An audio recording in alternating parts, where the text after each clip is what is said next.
चलिए स्टार्ट करते हैं आज का नया लेक्चर। So welcome to my YouTube channel so chem experts. So आज हम स्टार्ट करेंगे सिंपली आपका हेलो एल्केन टॉपिक का। एक टॉपिक है आपका फिजिकल प्रॉपर्टी।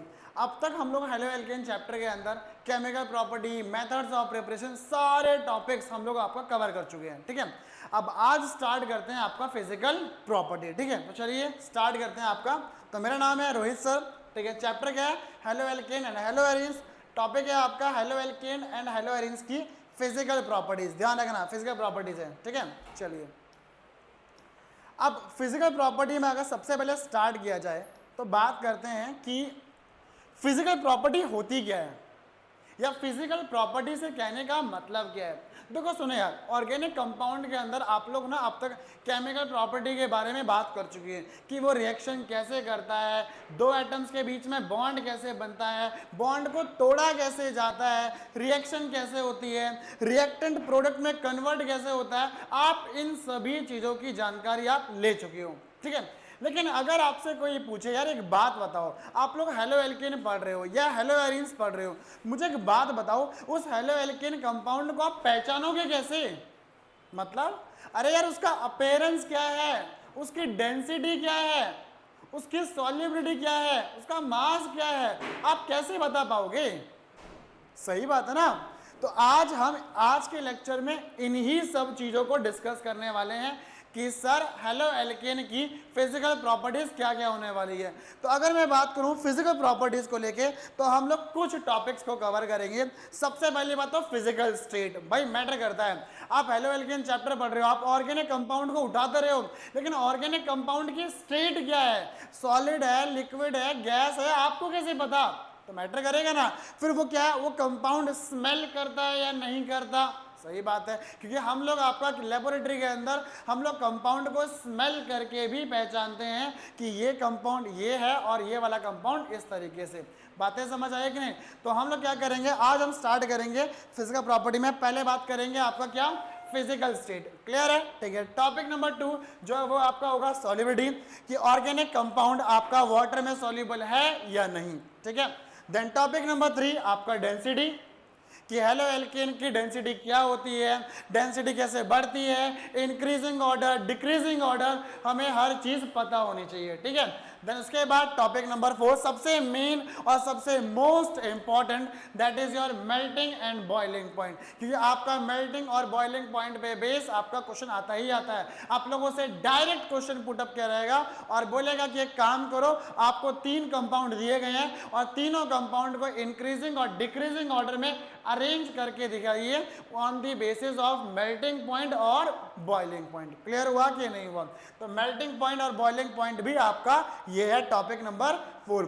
फिर मेल्टिंग और बॉइलिंग पॉइंट थोड़ा नहीं है आपका, थोड़ा टॉपिक लंबा है। एनसीईआरटी में इसको खाली 2 या 3 लाइनों में खत्म किया गया है, लेकिन हम इसको हल्का सा डिटेल में स्टडी करेंगे, ठीक है। चलिए इसके बाद क्या करेंगे, फिर वो टॉपिक चेक करेंगे आपका टॉपिक नंबर 5, यानी कि वो जो ऑर्गेनिक कंपाउंड की आप बात कर रहे हो, क्या उसमें आग लगती है या नहीं, मतलब क्या वो फ्लेमेबल है या इनफ्लेमेबल, कैसे पता लगेगा? तो ये भी हम लोग चेक करेंगे टॉपिक नंबर 5 के अंदर। क्लियर हुआ कि नहीं हुआ?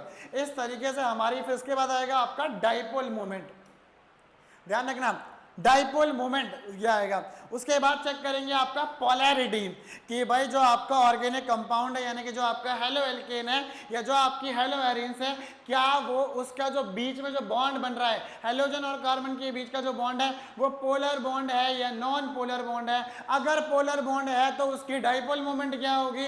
इन सभी चीजों के रिगार्डिंग हम लोग बात करेंगे आज के लेक्चर में। क्लियर है? ठीक है, तो स्टार्ट करते हैं हमारे आज की सबसे पहली physical property, that is your physical state and smell, यानी कि ऑर्गेनिक कंपाउंड। ऑर्गेनिक कंपाउंड में भी कौन सा organic compound? Sir halo alkane. ध्यान रखना अभी जो फिजिकल प्रॉपर्टी है वो सिर्फ और सिर्फ हेलो एल्केन की होने वाली है, हेलो एरिन्स की आगे करेंगे। क्लियर है कि नहीं?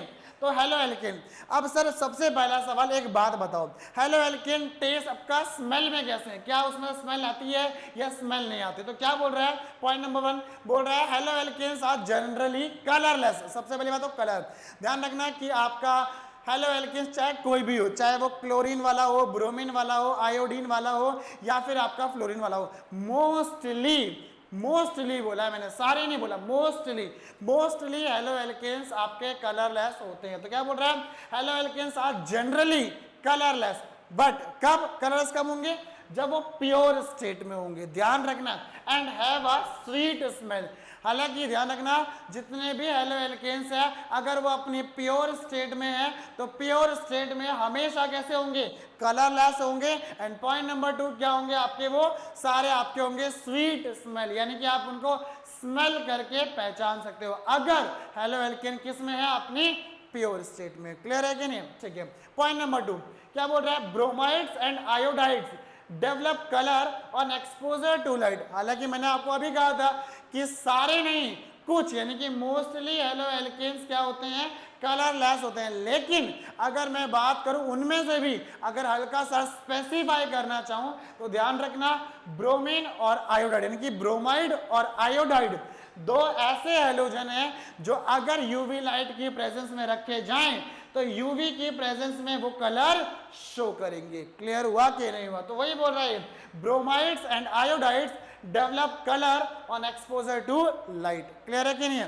पॉइंट नंबर 3 क्या बोल रहा है, अब सवाल आता है कि सर ठीक है, पॉइंट नंबर 3 क्या बोल रहा है lower members like chloromethane, bromomethane and chloroethane and some chlorofluoromethanes are colourless gases at room temperature. यानी कि आप लोगों ने पहले कलर को लेके बात कर ली, आप लोगों ने स्मेल को लेके बात कर ली, अब आप लोग बात करोगे फिजिकल स्टेट को लेके, यानी कि वो सॉलिड है या लिक्विड है या गैस है। तो क्या बोल रहा है, जितने भी लोअर एल्केन्स है, लोअर में कौन कौन से आते हैं सर, लोअर में अगर मैं बात करूं आमतौर पे तो कार्बन 1 से लेके कार्बन 4 तक, समझ रहे हो क्या बोला मैंने, कार्बन 1 से लेके कार्बन 4 तक जितने भी सारे कंपाउंड्स हैं वो सारे के सारे जनरली गैसियस इन नेचर होते हैं। क्लियर है, तो यहाँ पे बोल भी रहा है, मेंशन कर भी रहा है, देखो ना क्या बोल रहा है, क्लोरोमीथेन है, ब्रोमोमीथेन है, क्लोरोइथेन है एंड सम क्लोरोफ्लोरोमीथेन, जितने भी हैं सारे क्या है आपके रूम टेम्परेचर पे कलरलेस गैसियस स्टेट में है।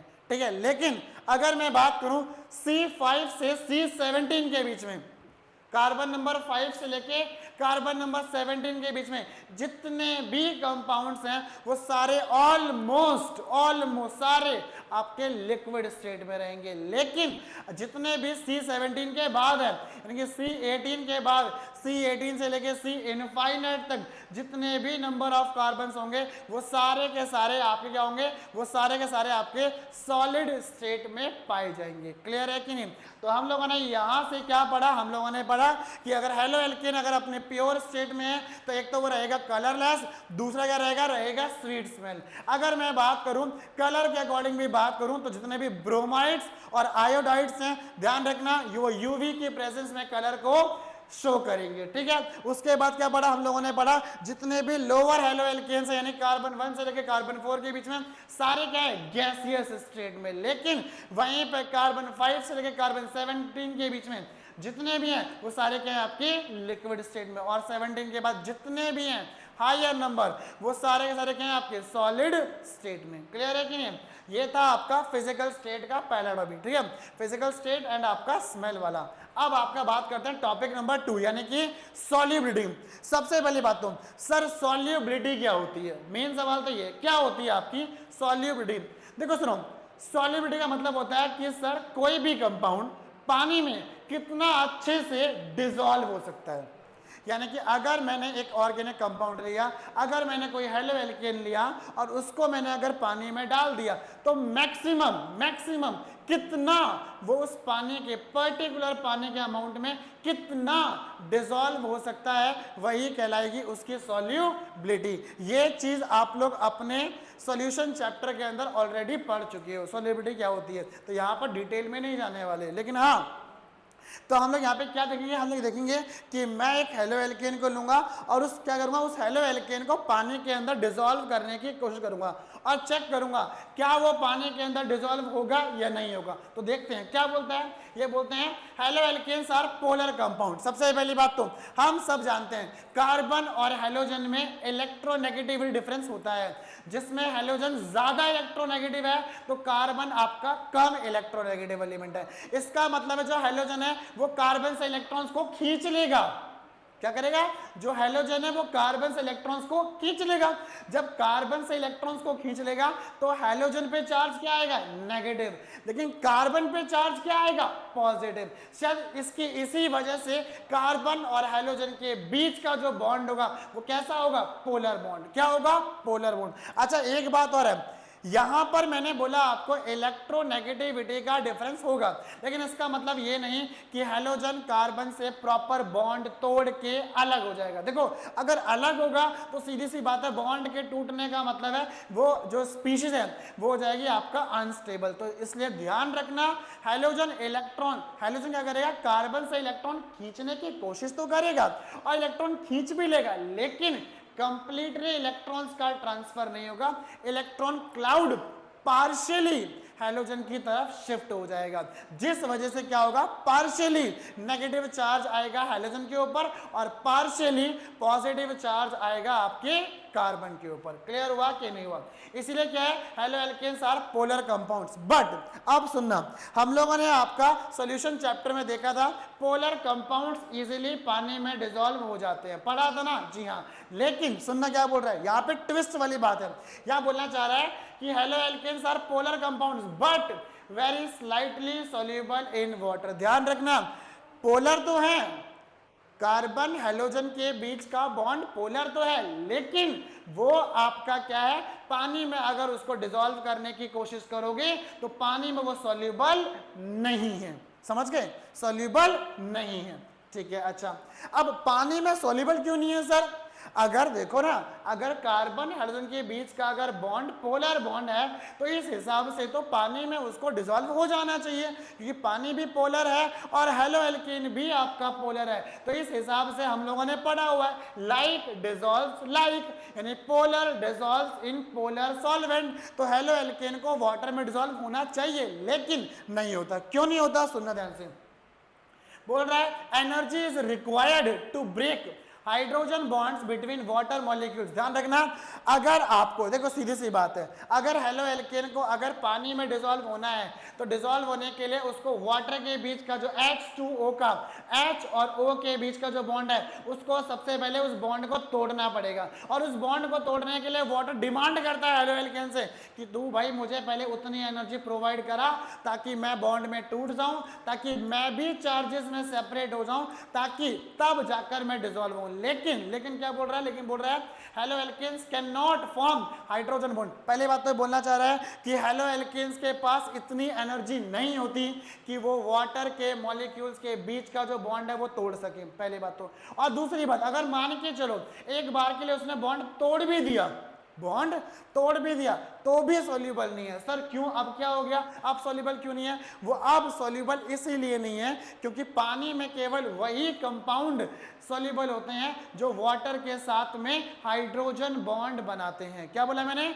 जो वाटर के साथ में हाइड्रोजन बॉन्ड बनाते हैं, लेकिन जो हेलो एल्केन्स हैं वो वाटर के साथ में हाइड्रोजन बॉन्ड नहीं बनाते। तो यही है point number 3, haloalkanes cannot form hydrogen bond with water so less energy is released when interactions are formed. देखा मैंने कहा था ना, तो सेम चीज है। पहली बात तो हेलो एल्केन के पास इतनी एनर्जी है ही नहीं कि वो बॉन्ड तोड़ सके, अगर थोड़ी बहुत है भी तो भी वो आपका वाटर के साथ में H बॉन्ड फॉर्म नहीं करते। जब बॉन्ड फॉर्म होगा ही नहीं तो वहां से एनर्जी रिलीज भी नहीं होगी, एनर्जी रिलीज होगी भी नहीं तो फर्दर मॉलिक्यूल्स के बॉन्ड को तोड़ने में भी कोई हेल्प नहीं मिलेगी। इसीलिए ध्यान रखना, CBSE में जो NCERT है वो तो स्ट्रिक्टली मना करती है कि हेलो एल्केन्स पानी में डिसॉल्व होते ही नहीं है, लेकिन अगर जाओगे कंपटीशन पार्ट में तो वहां पर देखते हैं, वहां लिखा होता है स्लाइटली सॉल्युबल। तो ये जो पीपीटी है ये स्लाइटली सॉल्युबल बोल रहे हैं, इट मींस ये आपका ये कंपटीशन वाले पार्ट को कवर करती है, लेकिन यहाँ पे साथ में मैंने CBSE वाला पार्ट भी कवर कर दिया। ठीक है, चलिए तो क्या बोल रहा है, hence solubility in water is very low. Clear है? ठीक है, आगे अब आपने बोल दिया जो हेलो एल्केन है भाई वो आपका पानी में तो वो डिसॉल्व हो नहीं सकते, ठीक है, लेकिन पानी में डिसॉल्व नहीं होंगे तो किस में डिसॉल्व होंगे? क्या बोल रहा है haloalkanes are soluble in organic solvent. Organic solvent जैसे कि अल्कोहल, देखो ना यहाँ पे ये रहा अल्कोहल, ईथर, आपका बेंजीन, ऑर्गेनिक जितने भी सॉल्वेंट है उन सभी सॉल्वेंट में क्या है, हेलो एल्केन इजीली डिसॉल्व हो सकता है, ठीक है। रीजन क्यों भाई, क्योंकि similar intermolecular forces exist between halo alkane and organic solvent. क्यों, क्योंकि हेलो एल्केन के अंदर भी आपका कोवेलेंट बॉन्ड है और ऑर्गेनिक सॉल्वेंट के अंदर भी कोवेलेंट बॉन्ड है, दोनों के अंदर सेम नेचर का इंटरेक्शन पाया जाता है। यही वजह है कि हेलो एल्केन इजीली आपका क्या है, ऑर्गेनिक सॉल्वेंट में डिसॉल्व हो सकते हैं। तो तुम्हारी एनसीईआरटी में गिव रीजन में एक क्वेश्चन दिया गया है कि आपका हेलो एल्केन्स वाटर में सॉल्युबल नहीं होते। क्यों नहीं होते, सिंपल जवाब है कि वो आपका H बॉन्ड नहीं बनाते। पॉइंट नंबर 2, सर और हेलो एल्केन जो है वो ऑर्गेनिक सॉल्वेंट में डिसॉल्व हो सकते हैं। क्यों सर, सीधी सी बात है, क्योंकि ऑर्गेनिक सॉल्वेंट हो और हेलो एल्केन हो, दोनों के अंदर सेम टाइप ऑफ बॉन्ड या सेम टाइप ऑफ इंटरेक्शन पाई जाती है। यही वजह है कि आपका हेलो एल्केन ऑर्गेनिक सॉल्वेंट में डिसॉल्व हो सकता है, ठीक है भाई। ये रहा आपका सेकेंड टॉपिक, ठीक है। अच्छा, आगे क्या बोल रहा है हेलो एल्केन्स आर सॉल्युबल, ये तो वही वाली बात है और कुछ नहीं है। क्लियर है कि नहीं है? तो आपका जो सॉल्युबिलिटी है ये भी आपका पूरा कवर हो गया। अब आपका third topic that is your density. Density क्या बोलता है, सुनो देखो, सुनो यार, डेंसिटी का आमतौर पे जनरली फॉर्मूला क्या होता है, फॉर्मूला होता है मास बाय वॉल्यूम, सबको पता है ना। यानी कि मैं अगर ये स्टेटमेंट दूं कि density is directly proportional to the mass, तो बोलो सही है या गलत, आप लोग बोलोगे सही है। यानी कि मास बढ़ेगा तो ऑटोमेटिक डेंसिटी बढ़ेगी नहीं बढ़ेगी, बढ़ेगी ना। अब इसी चीज को यहां इस्तेमाल करते हैं, क्या बोल रहा है, fluoro alkanes and chloro alkanes are lighter than water. Fluoro और क्लोरो दोनों क्या है, वाटर से हल्के हैं। क्यों, दोनों की डेंसिटी क्या है, कम। क्यों, क्योंकि दोनों का एटॉमिक मास क्या है, बहुत कम, समझे। लेकिन वहीं पर bromo alkane and iodo alkanes and polychloro derivatives are heavier than water. लेकिन जो ब्रोमीन वाले कंपाउंड है, आयोडीन वाले कंपाउंड है, क्योंकि उनका एटॉमिक मास ज्यादा है। जब एटॉमिक मास ज्यादा है तो ऑटोमेटिक उनकी डेंसिटी भी क्या होगी, बहुत ज्यादा होगी। क्लियर हुआ कि नहीं हुआ? इसीलिए जो फ्लोरीन और क्लोरीन के लाइटर कंपाउंड्स हैं वो तो वाटर में क्या करेंगे, वो तो वाटर में आपका सिंपली तैरना स्टार्ट करेंगे। लेकिन जो भारी कंपाउंड है वो क्या करेंगे, पानी में नीचे जाके बैठना स्टार्ट कर देंगे, ठीक है। अच्छा, अब आगे डेंसिटी का ऑर्डर क्या है, क्योंकि आप हेलो एल्केन पढ़ रहे हो तो हेलो एल्केन में सारे हेलोजेंस आएंगे। अब हेलोजेंस में ये बताइए किसकी डेंसिटी सबसे ज्यादा और किसकी डेंसिटी सबसे कम। तो मैं सिंपल सी बात बोलूंगा, जिसका एटॉमिक मास ज्यादा उसकी डेंसिटी भी क्या होगी, ज्यादा होगी। तो वही बोल रहा है आयोडीन सबसे ज्यादा भारी है इसीलिए उसकी डेंसिटी सबसे ज्यादा है। देन उसके बाद ब्रोमीन, उससे कम क्लोरीन और सबसे कम कौन है आपका, फ्लोरीन। क्यों, ये फ्लोरीन का एटॉमिक मास सबसे कम होता है। क्लियर हुआ कि नहीं हुआ? ठीक है। अच्छा, यहाँ पर डेंसिटी का ऑर्डर भी दिया हुआ है एग्जांपल के रूप में। ये रहा आइडोप्रोपेन, ये रहा ब्रोमोप्रोपेन और ये रहा क्लोरोप्रोपेन। तो सबसे ज्यादा किसका है, आइडो वाला, फिर ब्रोमो, देन आपका क्लोरो। ठीक है, चलिए पॉइंट नंबर 2 क्या बोल रहा है, डेंसिटी के अंदर ही effect of alkyl group size. अब देखो साइज के बेसिस पे भी बोलना चाह रहा है, क्या बोलना चाह रहा है, as the size of alkyl group increases density decreases. देखो सीधी सी बात है यार, देखो जितना बड़ा एल्काइल ग्रुप होता जाएगा उतना ही क्या करेगा, वो हल्का होगा। देखो ना, अगर कोई मास है, अगर वो एक ही जगह इकट्ठा है तो ज्यादा होगा, लेकिन अगर उसी मास को फैला दोगे तो हल्का हो जाएगा ना। सेम चीज बोल रहा है, ये कंपटीशन वाला पार्ट है। सीबीएसई में इतना नहीं है, सीबीएसई में केवल इतना ही है, मैं पहले कह रहा हूँ सीबीएसई सिर्फ ये कवर करती है, ये कंपटीशन वाला पार्ट कवर करता है, समझे। तो क्या बोल रहे देखो ना, ये रहा आपका आइडोमीथेन, ये क्या है आपका आइडोइथेन, ये क्या है आइडोप्रोपेन, ये क्या है आइडोब्यूटेन। तो जैसे जैसे नंबर ऑफ कार्बन्स बढ़ते आ रहे हैं ऑटोमेटिक क्या हो रहा है, जो आपकी डेंसिटी है वो कम होती जा रही। क्यों, अरे यार सिंपल सी बात है, जितनी बड़ी चेन करोगे सरफेस एरिया उतना बढ़ेगा, जितना सरफेस एरिया बढ़ेगा उतना मास डिस्ट्रीब्यूट हो रहेगा, और जितना मास डिस्ट्रीब्यूट होगा डेंसिटी उतनी कम होगी। क्यों, हम जानते हैं ना मास बाय वॉल्यूम होता है, वॉल्यूम बढ़ाते जा रहे हो तो मास क्या हो जाएगा, ऑटोमेटिक कम होता रहेगा, तो डेंसिटी भी क्या हो जाएगी, ऑटोमेटिक कम होती जाएगी। तो ये वही वाला पॉइंट है। क्लियर है कि नहीं? अगला effect of number of hydrogen atoms. यार देखो सीधी सी बात है, अगर आप किसी का एटॉमिक मास बढ़ाओगे तो ऑटोमेटिक उसकी डेंसिटी बढ़ेगी। अब एटॉमिक मास को बढ़ाने के लिए आप एक काम करो, आप हैलोजेंस के नंबर को इंक्रीज करना स्टार्ट करो। मतलब अगर देखो सुनो, अगर मैं बात करूं 2 क्लोरीन है 2 हैलोजन है तो मास थोड़ा कम होगा, डेंसिटी भी कम होगी। लेकिन अगर जो हैलोजन अगर वो 3 हो गए, देखो ना ये रहा क्लोरोफॉर्म, तो आपकी डेंसिटी है वो क्या है, बढ़ जाएगी। अगर 4 हुए तो डेंसिटी और ज्यादा बढ़ जाएगी। बातें समझ आई कि नहीं? यानी कि अगर सिंपल सी भाषा में बात करूं तो डेंसिटी आपका सिर्फ और सिर्फ मास पे ही डिपेंड करती है। क्लियर हुआ कि नहीं हुआ? चलिए, ये रहा आपका सिंपली डेंसिटी टॉपिक। अगला टॉपिक नंबर 4 क्या है, मेल्टिंग एंड बॉइलिंग पॉइंट्स। क्या बोलता है, molecules of organic halogen compounds are polar. हाँ, सबको पता है, अभी बताया मैंने आपको कि कार्बन और हेलोजन का जो बॉन्ड है वो क्या है आपका, पोलर है। ठीक है, तो due to polarity and higher molecular mass as compare to parent hydrocarbon, intermolecular forces, ठीक है, आर स्ट्रॉन्गर। कहने का मतलब क्या है, देखो सिंपल सी बात है, क्योंकि एक तो कार्बन और जो हेलोजन है, एक तो वो जो बॉन्ड है एक तो पोलर होता है, ठीक है, और दूसरा उसका मास भी ज्यादा है। ठीक है, जब मास ज्यादा है तो ऑटोमेटिक क्या है, उसका मेल्टिंग और बॉइलिंग पॉइंट भी बढ़ेगा। क्यों? क्योंकि melting and boiling point both are directly depends upon atomic mass या molecular weight of the compound. Clear हुआ कि नॉट? अगर मॉलिक्यूलर वेट बढ़ेगा तो ऑटोमेटिक उसकी मेल्टिंग और बॉइलिंग पॉइंट भी बढ़ेगा। अगर तुम लोग कमेंट पास करते हो ऐसा क्यों, तो मैं जवाब दूंगा, सिंपल सी बात है। देखो, मेल्टिंग और बॉइलिंग पॉइंट कहीं ना कहीं डिपेंड करेगा फोर्स ऑफ अट्रैक्शन के ऊपर। बोलो हाँ या ना? जी हाँ सर। अगर फोर्स ऑफ अट्रैक्शन बढ़ेगा तो मेल्टिंग और बॉइलिंग पॉइंट बढ़ेगा ना? जी हाँ। अब फोर्स ऑफ अट्रैक्शन कैसे बढ़ेगा सर? जब नंबर ऑफ कार्बन बढ़ेंगे, जब नंबर ऑफ कार्बन बढ़ेंगे तो ऑटोमेटिक कोवलेंट बॉन्ड बढ़ेगा, कोवलेंट बॉन्ड बढ़ेगा तो ऑटोमेटिक क्या होगा, ऑटोमेटिक उसका मेल्टिंग और बॉइलिंग पॉइंट ही बढ़ना स्टार्ट कर देगा। तो ये वही बोलना चाह रहा है और कुछ नहीं बोल रहा, समझ गए ना? जी हाँ। As a result melting point and boiling point of haloalkanes are considerably higher than those of corresponding hydrocarbons. अगर मैं आम भाषा में बात करूं, हाइड्रोकार्बन को लूं एक तरफ और एक तरफ हेलोएल्केन को लूं, तो मैं देखूंगा हाइड्रोकार्बन और हेलोएल्केन में से हेलोएल्केन का मॉलिक्यूलर मास सबसे ज्यादा है। जब मॉलिक्यूलर मास सबसे ज्यादा होगा तो ध्यान रखना इसके बीच में आपका फोर्स ऑफ अट्रैक्शन भी उतना ही ज्यादा बनेगा। अरे क्यों बनेगा यार? सिंपल सी बात है, प्रोटॉन्स इलेक्ट्रॉन्स का नंबर बढ़ेगा, इलेक्ट्रोस्टैटिक फोर्स बढ़ना स्टार्ट करे तो ऑटोमेटिक बनेगा ही बनेगा। क्लियर हुआ कि नहीं हुआ?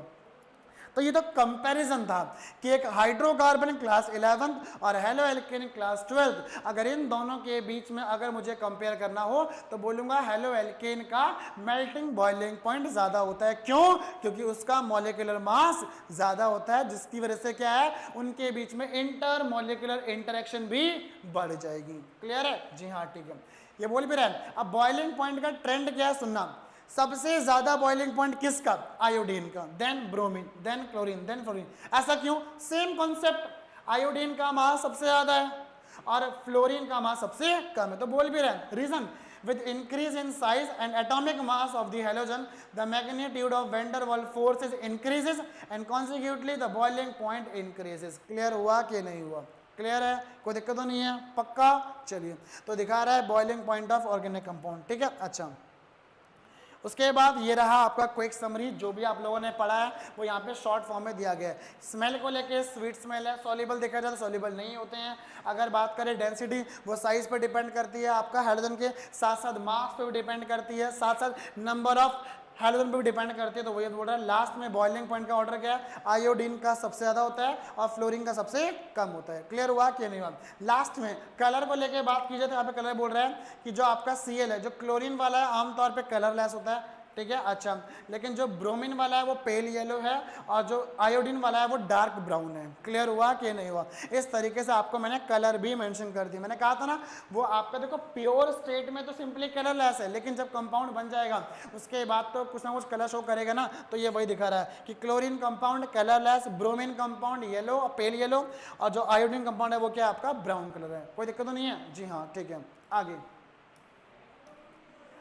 अब बॉइलिंग पॉइंट को थोड़ा और आगे बात करते हैं। सुनिए क्या बोल रहा है, effect of halogen atom, boiling point increases with increases size and atomic mass of the halogen. अभी बताया था जैसे जैसे कंपाउंड का एटॉमिक मास बढ़ता रहेगा वैसे वैसे क्या होगा, उसका बॉइलिंग पॉइंट भी बढ़ता चला जाएगा। क्यों? क्योंकि boiling point is directly proportional to the atomic mass या atomic weight which is also directly proportional to the force of attraction. Clear हुआ कि नहीं हुआ? तो ये वही बोलना चाह रहा है, ये ऑर्डर में आपको सिखा चुका हूं। ठीक है, second effect of number of halogen atoms. अबे यार सीधी सी बात है, अगर आप हेलोजन का नंबर बढ़ाओगे तो इनडायरेक्टली कहीं ना कहीं आपका क्या होगा, मॉलिक्यूलर मास ही बढ़ना स्टार्ट करेगा।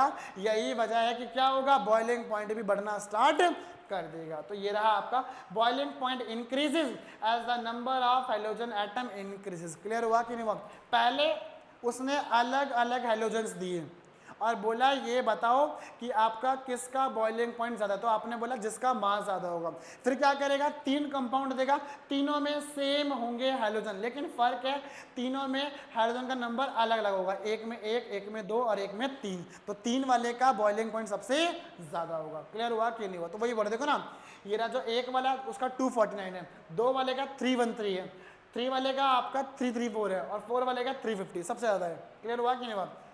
आगे साइज को लेके बात करता है, तो क्या बोल रहा है, boiling point increases with increases size. सीधी सी बात है, एल्काइल ग्रुप का जितना बड़ा साइज होगा उतना फोर्स ऑफ अट्रैक्शन या इंटरेक्शन वो आपकी उतनी बढ़ेगी और उतना बॉइलिंग पॉइंट भी बढ़ना स्टार्ट हो जाएगा। ठीक है, अच्छा इफेक्ट ऑफ ब्रांचिंग, ब्रांचिंग सुनना, क्या बोल रहा है, boiling point decreases with increasing branching. जितनी ज्यादा ब्रांचिंग आप लोग बढ़ाते जाओगे उतना बॉइलिंग पॉइंट कम होता जाएगा। मैं दोबारा बोल रहा हूं, boiling point is inversely proportional to the branching, but इसी का उल्टा melting point is directly proportional to the branching. समझ रहे हो? अब तक मेल्टिंग और बॉइलिंग पॉइंट में दोनों में कॉमन बात थी, दोनों ही आपका एटॉमिक मास पर डिपेंड करते हैं, दोनों ही नंबर ऑफ हाइड्रोजन पर डिपेंड करते हैं, दोनों ही फोर्स ऑफ अट्रैक्शन पर डिपेंड करते हैं, दोनों ही साइज पर डिपेंड करते हैं। लेकिन अगर बात करूं ब्रांचिंग के पॉइंट ऑफ व्यू से तो आपका मेल्टिंग पॉइंट डायरेक्टली डिपेंड करता है, तो आपका जो बॉइलिंग पॉइंट है वो इनवर्सली डिपेंड करता है। ठीक है, तो बोल भी रहे रीजन क्या है, branched molecules are more compact. ठीक है, surface area decreases, van der Waals force becomes weaker. सीधी सी बात है आपका, अगर क्या करोगे सरफेस एरिया जितना बढ़ाओगे उतना ही क्या हो जाएगा, वैन डर वाल फोर्स उतना ही कम हो जाएगा। क्यों यार, देखो ना, जितना सरफेस एरिया बढ़ेगा उतना ही जो कांटेक्ट है आपका मॉलिक्यूल्स का वो कम होता जाएगा। समझ गए? बॉन्ड फॉर्म करने की जो टेंडेंसी है वो कम होती जाएगी। क्लियर हुआ कि नहीं हुआ? तो ये वही बोलना चाह रहा है। यहाँ पे एग्जांपल भी दिया हुआ है, एन ब्यूटाइल यानी कि नॉर्मल का 375 है, आइसो वाले का थोड़ा बढ़ गया और आपका सेकेंडरी वाले का देखो सेम ही है और थर्ड वाले का तो और भी कम हो गया। क्लियर हुआ कि नहीं हुआ? चलिए हटाइए, ये भी कदम आपका। उसके बाद अगर बात करें तो पॉइंट नंबर 5 आता है, क्या, इनफ्लेमेबल नेचर, यानी कि hydrogen compounds are less inflammable than hydrocarbon. अगर मैं बात करूं हाइड्रोकार्बन और हेलो एल्केन के रिस्पेक्ट में, तो हाइड्रोकार्बन एक बार के लिए इजीली बर्न हो सकते हैं, बट हेलो एल्केन को बर्न करना एक बार के लिए इजीली पॉसिबल नहीं है। तो ये वही बोलना चाह रहे हैं। अगला, inflammability decreases as halogen content increases. सीधी सी बात है, जितना नंबर ऑफ हैलोजन्स को बढ़ाते जाओगे उतना ही वो कम बर्न होना स्टार्ट करेगा। क्लियर हुआ कि नहीं हुआ? तो बोल रहे हैं carbon tetrachloride is used as a fire extinguisher pyrene. यानी कहने का मतलब है, मैंने कहा था जितना हाइड्रोजन का नंबर बढ़ाओगे उतना वो कम जलेगा। यही वजह है कि हम CCl4 का इस्तेमाल करते हैं कहाँ पर, फायर एक्सटिंग्विशर के अंदर। क्लियर हुआ कि नहीं हुआ? तो बोल भी रहे हैं poly hydrogen compounds like trichloroethane, tetrachloroethane are widely used as dry cleaning solvent. आपके समझ गए ना, ध्यान रखना, ड्राई क्लीनिंग में इनका इस्तेमाल करते हैं। क्लियर है? ठीक है, अगला क्या है, haloalkanes are good solvent for oil and fats. तो हटाओ, कोई दिक्कत नहीं है। इसके बाद अगर मैं बात करूं तो आगे आगे आगे ये रहा टॉपिक नंबर 6, क्या है, polarity and dipole moment. Polarity नाम से ही पता है, हेलो एल्केन्स पोलर होते हैं, अभी बताया था मैंने, तो वही बोल रहा है the carbon hydrogen bond is polar due to the electronegativity difference between carbon and the hydrogen. Clear है कि नहीं है? ठीक है, अच्छा। उसके बाद अब इलेक्ट्रो जो नेगेटिविटी है वो चारों की दे रखी है, फ्लोरीन की 4.0 है, क्लोरीन की 3 है, ब्रोमीन की और कम और आपका आयोडीन की सबसे कम है। ठीक है, अच्छा। From chlorine to bromine, bromine to iodine, dipole moment decrease. सीधी सी बात है, जब पोलैरिटी ही कम होती चली जाएगी तो ऑटोमेटिक डाइपोल मोमेंट भी कम होता चला जाएगा, क्योंकि हमें पता है डाइपोल मोमेंट कहीं ना कहीं पोलैरिटी को ही इंडिकेट करता है। जब पोलैरिटी ही कम कर रहे हो तो डाइपोल मोमेंट भी क्या हो जाएगा आपका, कम हो जाएगा। क्लियर हुआ कि नहीं हुआ? However fluoromethane has a slightly lower dipole moment than chloro and then आपका फ्लोरो। क्लियर हुआ कि नहीं हुआ? सॉरी आइडो, हाँ फ्लोरो ही है, हटाइए। चलिए, उसके बाद क्या बोल रहा है, बॉन्ड लेंथ। बॉन्ड लेंथ क्या बोल रहा है, देखो bond length increases with increase in size of halogen. यार देखो जो बॉन्ड लेंथ है वो डिपेंड करता है एटम के साइज के ऊपर। अगर बात करूं हैलोजन का साइज बढ़ेगा तो ऑटोमेटिक बॉन्ड लेंथ भी बढ़ती रहेगी, और जितनी बॉन्ड लेंथ बढ़ेगी उतनी बॉन्ड स्ट्रेंथ कम होती जाएगी, ये ध्यान रखना। यानी कि एक बार के लिए आयोडीन के बॉन्ड को तोड़ना आसान होगा एज कंपेरिजन टू फ्लोरीन वाला बॉन्ड। क्लियर हुआ कि नहीं हुआ? तो ये वही वाला पार्ट था। तो ये कंप्लीट था आपका हेलो एल्केन, हेलो एल्केन की फिजिकल प्रॉपर्टी। ठीक है ना, चलिए आगे। ये शॉर्ट है, आपको सिंपल दे रखा है, जो मैंने आपको पूरा पढ़ाया था पीपीटी में, ये शॉर्ट समरी है। ठीक है, तो हेलो एल्केन तो पूरा खत्म। अब बात करेंगे हेलो एरीन्स की। भाई ये भी जरूरी है, हेलो एरीन्स जो सेम बातें हेलो एल्केन में पढ़ी है, हेलो एरीन्स में भी लगभग ऑलमोस्ट कॉपी पेस्ट ही होने वाला है। फटाफट कर लेते हैं। ठीक है, क्या बोल रहा है, physical state haloarenes are generally colourless liquid और क्रिस्टलाइन सॉलिड। सबसे पहली बात तो इस बार ये पिछले वाले गैस में भी थे, लिक्विड में भी थे, सॉलिड में भी थे, लेकिन ये प्रॉपर किस में, सॉलिड में। पिछले वाले थोड़े बहुत कलरफुल थे, जैसे ब्रोमीन और आयोडीन वाले दिख भी रहे थे, लेकिन ये तो प्रॉपर क्या है, कलरलेस है। क्लियर हुआ कि नहीं हुआ? Point number 2, density. सीधी सी बात है, बेंजीन का मॉलिक्यूलर मास ज्यादा होता है as comparison to halo alkane. यही वजह है तो इसकी डेंसिटी भी क्या होगी, ज्यादा होगी। ठीक है, बात करें किसको लेके, सॉल्युबिलिटी को लेके, तो ये भी सेम है। Solubility haloarenes are insoluble in water but soluble in organic solvent just like a haloalkane. ये भी आपका H बॉन्ड नहीं बनाते, तो सेम वजह है कि ये भी आपका वाटर में सॉल्युबल नहीं होते। तो देखो ना, वाटर में सॉल्युबल नहीं है, लेकिन जो ऑर्गेनिक सॉल्वेंट है उसमें आपका सॉल्युबल है। Melting point, the melting and boiling point of haloarenes are nearly the same as those of alkyl halide containing the same number of carbon atoms. अगर मैं बात करूं हेलो एरीन्स, अगर हेलो एरीन्स का मॉलिक्यूलर मास 78 है, मान के चलो, और वहीं हेलो एल्केन है, अगर हेलो एल्केन में भी अगर मॉलिक्यूलर मास 78 है, तो दोनों का मॉलिक्यूलर मास सेम है ना, तो उस केस में हेलो एरीन्स और हेलो एल्केन दोनों केस में, उन दोनों केस में क्या है, आपका बेल्टिंग और बॉइलिंग पॉइंट दोनों का बिल्कुल सेम ही होगा। क्लियर हुआ कि नहीं हुआ? तो ये वही बोलना चाह रहा है, कुछ और नहीं बोलता रहा। आगे बॉइलिंग पॉइंट ऑर्डर क्या बोल रहा है, boiling point increases with increase in size and atomic mass. अभी बताया था, तो सेम वही है, आयोडो वाले का ज्यादा होगा, ब्रोमीन का कम, क्लोरीन का और कम, और फ्लोरीन का सबसे कम। क्लियर हुआ कि नहीं हुआ? ठीक है, ये रहे उनके बॉइलिंग पॉइंट्स। नोट करने हैं तो कर लो, अदरवाइज एग्जाम में पूछे नहीं जाते, समझ गए? लेकिन फिर भी आपको डाटा मैंने दे दिया। रीजन वही बोल रहा जो मैंने आपको पहले पढ़ाया था। अभी क्लियर है? तो कोई बड़ा नहीं है आपका। उसके बाद ठीक है, कुछ और तो नहीं है ना यहाँ पे? ठीक है, अगला क्या है, डेंसिटी आपको मैंने बता दी है, बताया था मैंने, आपका पॉइंट सेम है, कोई बड़ी बात नहीं है। उसके बाद मेल्टिंग बॉइलिंग पॉइंट मैंने आपको बता दिया, यहाँ कोई बड़ी बात नहीं है। इसमें भी सेम वही है, क्या है आपका, पहला बोल रहा है कंपैरिजन विद एल्काइल हैलाइड, यानी कि अगर मान के चलो melting and boiling point of aryl halides are nearly the same as those of alkyl halide, वही सेम पॉइंट है पीछे वाला। अगला क्या बोल रहा है, effect of hydrogen atom, same चीज है कि आयोडीन का ज्यादा है, फ्लोरीन का कम है। ठीक है, effect of aryl group size, अच्छा जितने ज्यादा बेंजीन की रिंग बढ़ेगी ऑटोमेटिक उतना ही उसका एटॉमिक मास या मॉलिक्यूलर मास बढ़ना स्टार्ट करेगा, ऑटोमेटिक उसको क्या है, बॉइलिंग पॉइंट भी बढ़ना स्टार्ट हो जाएगा। तो ये वही बोलना चाह रहा है, कुछ और नहीं बोलना चाह रहा। उसके बाद आइसोमर क्या बोल रहा है, boiling points of ortho meta and para isomers are nearly same. सबसे पहली बात, मेन बात है, ऑर्थो मेटा एंड पैरा का जो आपका बॉइलिंग पॉइंट है वो नियरली सेम है, लेकिन melting points are different. Boiling point भले ही सेम है बट मेल्टिंग पॉइंट सेम नहीं है, मेल्टिंग पॉइंट अलग अलग है। क्या बोलना चाह रहा है, तो बोलेगा सबसे यहाँ पे क्वेश्चन भी है, why para isomer has highest melting point. अगर मैं बात करूं, अभी आपने बोला अलग अलग है, क्यों है, यानी पैरा वाले का जो मेल्टिंग पॉइंट है वो ज्यादा है as comparison to ortho and meta. क्यों, ये क्वेश्चन आपके एनसीईआरटी बुक के अंदर है। तो बोल रहे हैं पैरा आइसोमर इज सिमेट्रिकल, सबसे पहली बात तो सिमेट्री आती है पैरा वाले में, तो पॉइंट नंबर 1 क्लियर है। दूसरी बात, molecules pack closely in crystal lattice, सीधी सी बात है, सिमेट्री है ना, तो मॉलिक्यूल्स एक साथ मिलेंगे तो एक परफेक्ट शेप और एक परफेक्ट अरेंजमेंट आएगी, जिसकी वजह से इनडायरेक्टली फोर्स ऑफ अट्रैक्शन भी बढ़ता चला जाएगा। तो ये वही बोलना चाह रहा है। आगे स्ट्रॉन्गर इंटरमॉलिक्यूलर फोर्सेस, अभी मैंने बताया था last, more energy required to melt the crystal. सीधी सी बात है, जब आपका उसका मेल्टिंग पॉइंट ही बहुत ज़्यादा है तो उसको तोड़ने के लिए, पिघलाने के लिए आपको ज़्यादा एनर्जी प्रोवाइड करनी पड़ेगी। तो ये वही बोलना चाह रहा है। क्लियर हुआ कि नहीं हो? अच्छा, डाइपोल मोमेंट क्या बोलते हैं?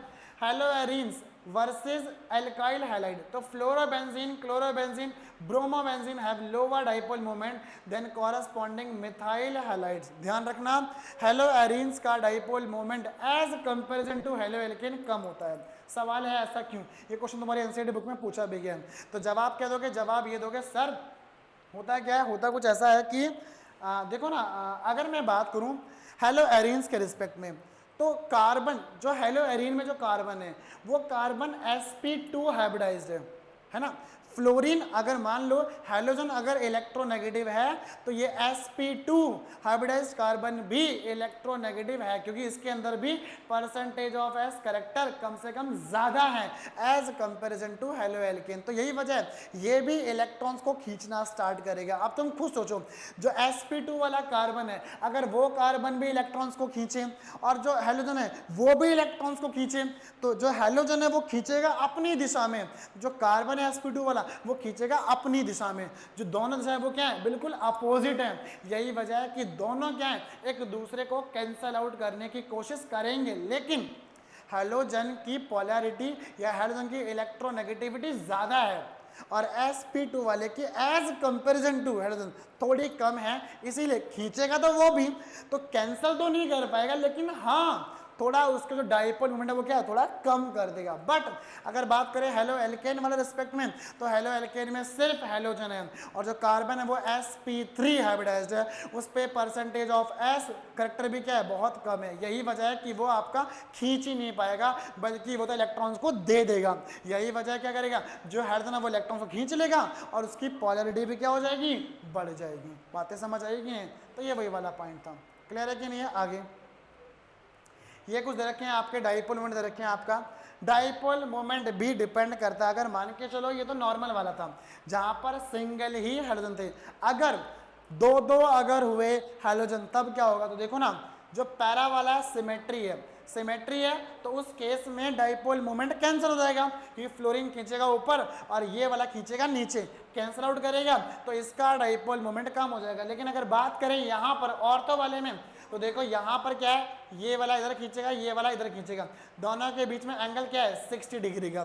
तो आपका जो नेट रिजल्टेंट वेक्टर है वो इधर आएगा, दोनों का बीच में आएगा ना, तो क्या आएगा 2.54 के आसपास। लेकिन मेटा वाले में क्या है, 120 का एंगल है एक बार के लिए, तो यहाँ पर क्या है, डाइपोल मोमेंट क्या है, और कम हो जाएगी 1.72। तो अगर मैं निचोड़ के रूप में बात करूं तो सबसे ज्यादा डाइपोल मोमेंट किसका, ऑर्थो का, उसके बाद आपका मेटा वाले का, और सबसे कम पैरा वाले का। क्लियर है कि नहीं? तो बोल भी रहे, according to the law of parallelogram of forces resultant dipole moment is given. ये रहा, तो आपको दे रखा है यहाँ पे, वो हटाइए।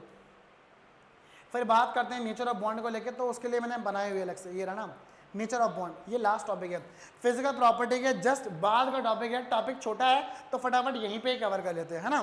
चलिए, तो पहला फॉर्मेशन ऑफ CX बॉन्ड, तो क्या बोल रहा है, the carbon halogen bond is formed by overlap of carbon sp3 with halogen p orbital. सीधी सी बात है, कार्बन और जो हैलोजन है उनके बीच में जो बॉन्ड बन रहा है, ध्यान रखना, तो हैलोजन का p ऑर्बिटल और कार्बन का sp3 ऑर्बिटल क्या करेंगे, आपस में ओवरलैप करेंगे, तो जगह क्या है, इनके बीच में बॉन्ड बनता है। ठीक है, point number 2, this overlap forms a sigma bond. ध्यान रखना, सिग्मा बॉन्ड बनेगा। अच्छा, तो ये रही आपकी प्रॉपर ओवरलैपिंग, ये sp3 ये p वाला ओवरलैप हुआ और आपका सिग्मा बॉन्ड बन गया। ठीक है, ज्योमेट्री क्या है, ध्यान रखना, हेलोएल्केन्स हैव टेट्राहेड्रल ज्योमेट्री।